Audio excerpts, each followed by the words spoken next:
Mother who supported my ex-wife over me.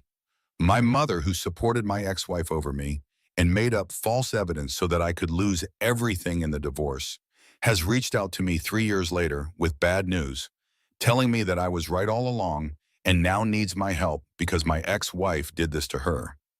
My mom, 55, has gotten back in touch with me after 3 years. We were estranged and had no contact during that entire time because of what she did to me 3 years ago. Even back then, I knew she was being duped and taken for a ride, but no matter what I said, she didn't listen to me. Instead, I was turned into the villain, and I became the monster she just couldn't trust. And now karma has come to bite her, and she has nowhere to run except to me. I, 35, got married to my ex-wife, Katie, 32, 6 years ago. Katie and I met in college, but we only got together after she graduated. We didn't have a very long courtship, to be honest. We dated for over a year and decided to get married. Katie has had a hard childhood, from what she told me. Her parents died when she was a kid, and she was raised by her paternal aunt. The aunt in question was good to her, but her cousins bullied her. She told me she had never snitched on her cousins because she didn't want to cause trouble or make her aunt worry. The only person she was in touch with from her family in adulthood was her aunt. I've met Aunt Rosa a couple of times, and she always seemed like a great woman. Katie has a lot of respect for her, but she's also her only family. This is why she got very attached to my mom very quickly.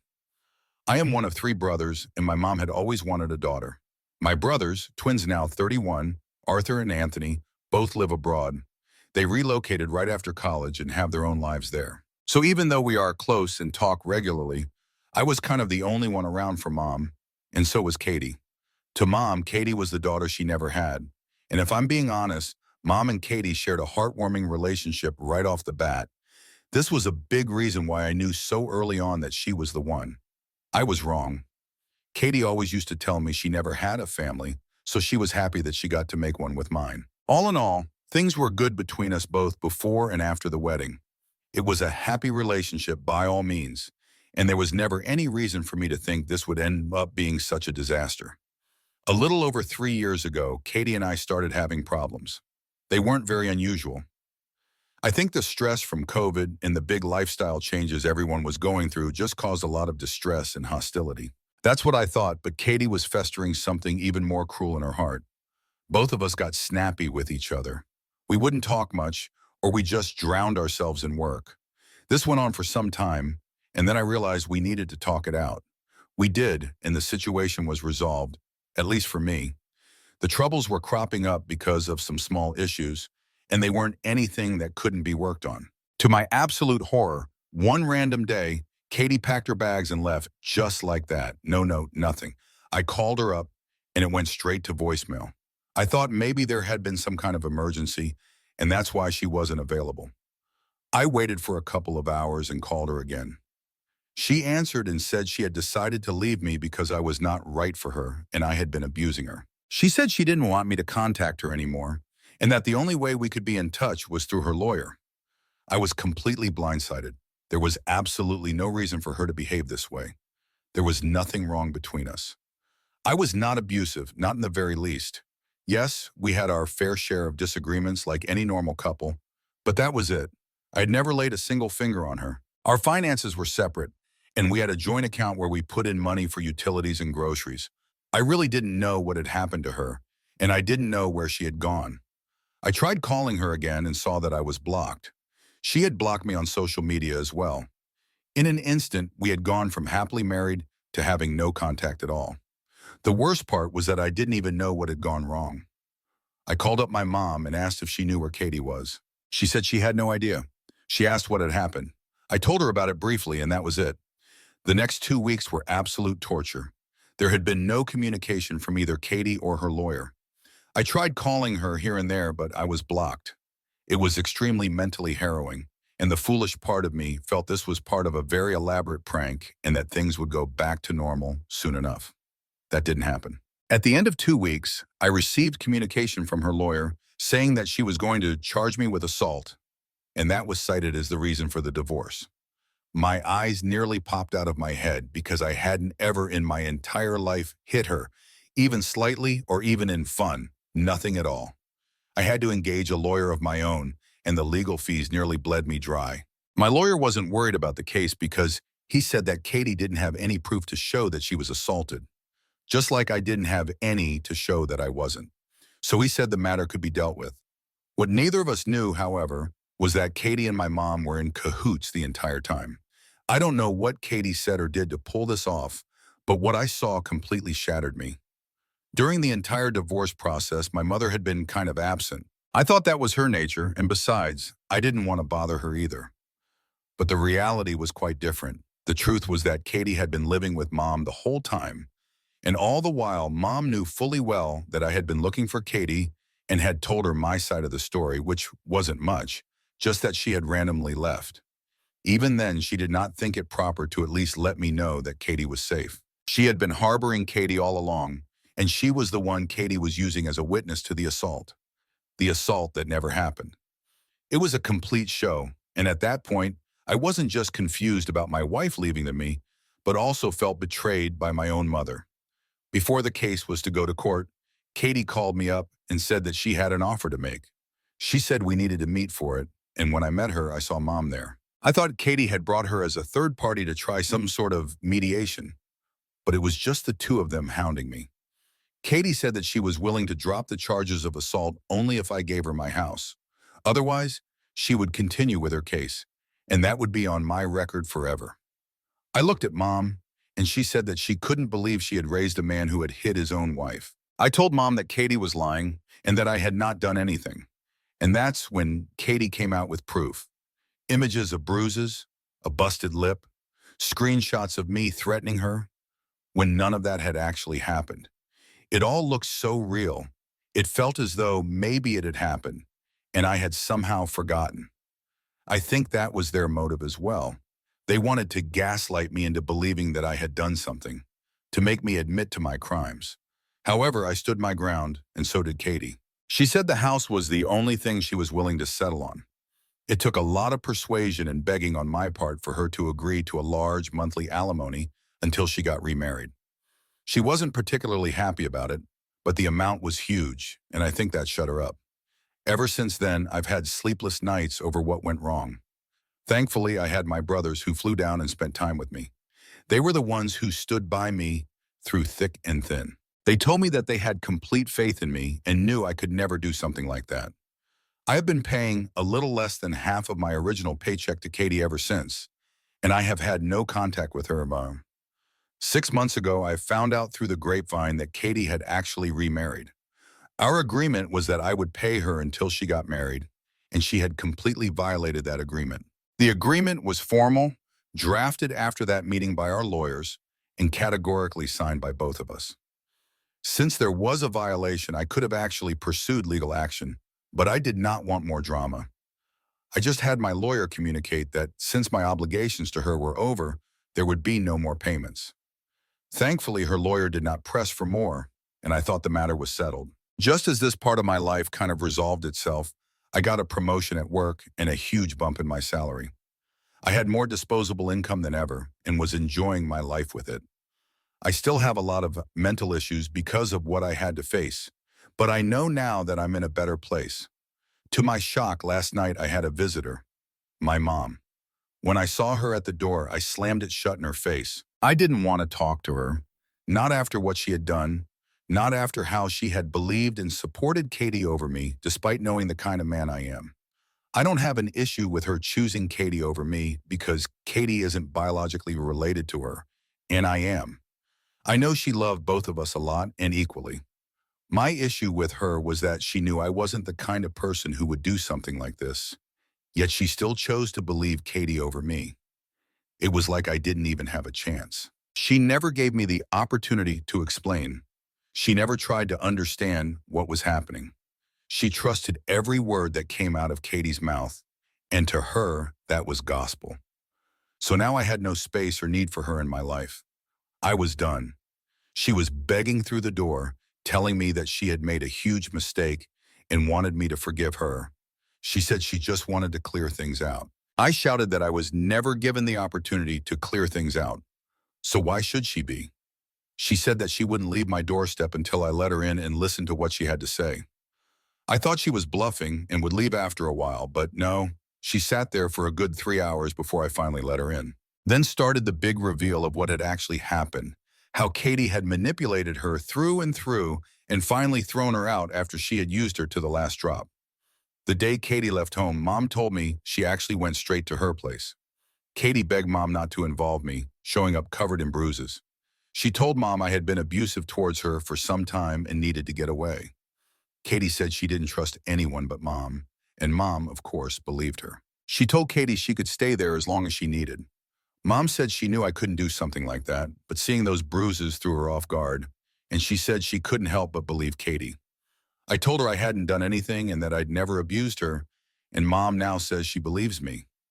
I asked her why she never tried to get my side of the story, and she said Katie's story was so convincing. Katie apparently poured her heart out, and the whole story was so gut-wrenching that Mom was disgusted with me. The problem was she had believed Katie completely without a single shred of doubt, and it hadn't even occurred to her to give me a chance. Katie was sure from the beginning that she would go for a divorce and press charges. Mom said she didn't discourage her. No woman would have. However, after a couple of days, Katie broke down, saying she had only a few photos of the times I'd allegedly hit her, with no other evidence. Katie told Mom she wanted me to be punished for what I'd done, but felt helpless about bringing me to justice.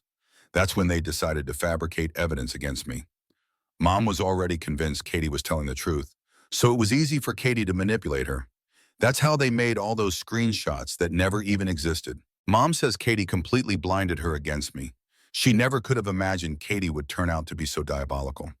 I asked Mom what made her change her mind, and she said it all started about 6 months ago when she learned about Katie's new marriage and found out I'd stopped sending her money. Mom told me she had even attended Katie's second wedding. Katie's new husband thanked Mom for standing up to me on her behalf. It was like Katie had become family to her. But when the money from me stopped, Katie came running back to Mom, accusing her of having told me about the marriage and ruining her life. Mom felt terrible about Katie having less money than before, so she bent over backward to help her. But gradually she began to see a pattern, and she realized Katie might not be the saint she had pretended to be. Mom started questioning Katie about the divorce, the abuse, everything. My mom has an elephant's memory. She does not forget anything she's been told. But Katie did. She mixed up the details, dates, events because she hadn't needed to tell that lie in a long time. And that's when Mom realized Katie was probably lying. But again, instead of coming to me first, she staged a confrontation with Katie herself. Katie tried defending herself, but when she realized her little scheme was caught, she started laughing and admitted the whole thing was a lie. Katie said she couldn't believe Mom could be so easily manipulated against her own son. Not that she was complaining. She said she did it because she was having an affair with her now husband, who also thought I was abusive. She just needed to get away and be with him, which would guarantee her happiness. So she hatched this elaborate plan and even roped Mom in so that no one would suspect her lying. I couldn't believe my ears. 3 years after everything happened, 3 years after I'd moved on with my life, all of this was coming back to me, and I don't even know why. Mom said she was incredibly sorry and that she would do anything for me to forgive her, but I don't know. I told her I felt bad she was conned by Katie this way, but I also felt bad for myself because I had to go through the worst kind of allegations alone, all while my mother was helping produce evidence for them. I told her this whole thing was a nightmare and that I didn't have it in me to forgive her. I had to fight tooth and nail and completely ran out of money because of what happened, and I'm just done with the drama. She seemed to understand and said she didn't want anything from me, just my forgiveness and hope that one day I would be willing to talk to her again. But I don't know, Mom. I don't think that day is coming anytime soon, and that's all because of you. Update 1. A lot of the comments suggest that I go to her husband and tell him the truth. In another life, in another time, maybe I would have, but now I don't think so. I don't want any more drama in my life. Her husband is welcome to her mess, and I can only pray the poor man doesn't have to face this side of her. I had thought that taking the route to peace would result in no more drama, but I guess I was wrong. Apparently, Katie stole Mom's cards. Mom had given them to her to use, and now Katie has withdrawn all the money from Mom's account. At this point, Mom is flat broke. Arthur called me up and told me what happened, and he asked me to help Mom out until he could come back. I asked why she didn't tell me herself since I lived the closest, and he said she thought I didn't want to talk to her anymore. I don't, but that's beside the point. I got in touch with Mom, and she was a mess. She said she had given her cards to Katie and then forgotten about it, and Katie used to withdraw money for her. Now she feels maybe Katie had been siphoning money off of her even before the fallout between them. After raising 3 kids, I really don't understand how my mom could have been so gullible. She was in pretty bad shape, and we decided to press charges against Katie. I don't think we can recover all the money, but we hope at least some of it can be. I don't know why Katie assumed we wouldn't go the legal route or if she somehow covered her tracks. I've been in touch with a lawyer, and he said we have a strong case, but ultimately it depends on the judge, mainly because Mom gave her the cards voluntarily, and Katie might claim she was only doing what Mom asked her to do. Let's see what happens. I do not want to be dealing with this, but I know this money is important for my mother, and she has no one else to go to for help. Arthur wants to fly down, but I told him I've got it handled. He's welcome if he wants to come, but I don't want him to disrupt his life over this. It's enough that one of us has to get screwed over. I'd much rather it be me than my brothers. I've already been through so much, I'm kind of used to it. Update 2: things have been intense. They have also gotten way more out of hand than I ever imagined. We served the papers to Katie and surprisingly didn't get a response for almost 2 weeks. Then I got an email from her husband, Mark, asking for a private meeting. I was unsure about meeting him because I thought he might bring Katie along. My lawyer said there was no harm in meeting him as long as I made it clear I didn't want Katie there, or I'd leave. That's what I decided to do, and we met up. I had always assumed the worst of him ever since I found out Katie had been cheating on me with him. I don't love Katie anymore, but it still stings that this relationship and all the harassment I had to face was because my wife was cheating on me. It rubbed me the wrong way, and I was already in the mood when I went to meet him. The meeting, however, was nice. Honestly, I don't have a single bad thing to say about the guy. He seemed really sweet, though I know Katie had seemed sweet too, and he could turn out to be just like her. Still, I couldn't help but like him. I asked him why he wanted to meet me, and he said it wasn't about the legal notice at all. He said that was a battle Katie and I had to fight, and he'd always been under the impression that Mom had actually left all that money for Katie. I laughed, not at him, but at what he said. I asked why a healthy 55-year-old woman would leave her money for someone. She might have willed it to her. She hasn't, after which Katie might have had a claim on it. He said that's exactly what felt wrong to him, but he never questioned it. But when he saw the legal notice, he thought he ought to get in touch with me.